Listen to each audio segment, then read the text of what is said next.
Mark রচিত মঙ্গল সমাচার ৪ অধ্যায় ২১ থেকে ২৫ পদ।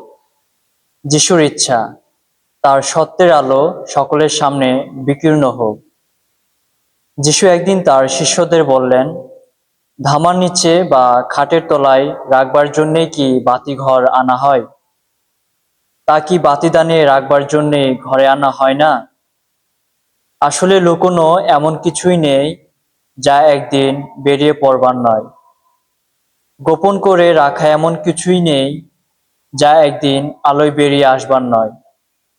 কারো যদি শোনবার কান থাকে সে শুনুক। তিনি আরো বললেন, তোমরা এখন যা শুনছ তা মন দিয়েই শোনো।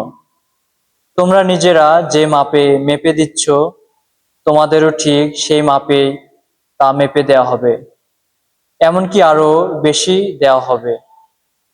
কেননা যার কিছু আছে তাকে আরো বেশি দেওয়া হবে, আর যার কিছুই নেই তার যেটুকু আছে তাও তার কাছ থেকে কেড়ে নেওয়াই হবে।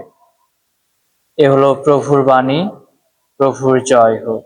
আলো লুকিও না, আলো হয়ে ওঠো।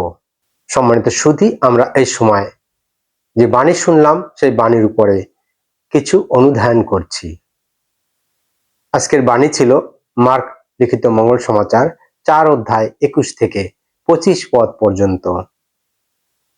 প্রিয় বন্ধুরা, যিশু আজ আমাদের খুব সহজ কিন্তু শক্তিশালী একটি কথা বলেন। আলো কখনো লুকোনোর নয়, কিংবা তা লুকিয়ে রাখেও না। তুমি যদি মোবাইলের ফ্ল্যাশ জ্বালিয়ে সেটা পকেটে রেখে দাও, আলো কি কাজে লাগবে?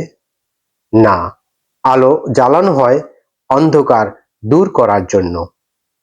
যিশু বলেন, ঈশ্বরের দেওয়া আলো তার বাক্য, তার প্রেম, তার সত্য। এগুলো লুকিয়ে রাখার জন্য নয়, বরং জীবনের মাধ্যমে প্রকাশ করার জন্য। আজকের তরুণ সমাজে অনেক অন্ধকার আছে। হতাশা, ভয়, অনিশ্চয়তা, ভুল পথের টান।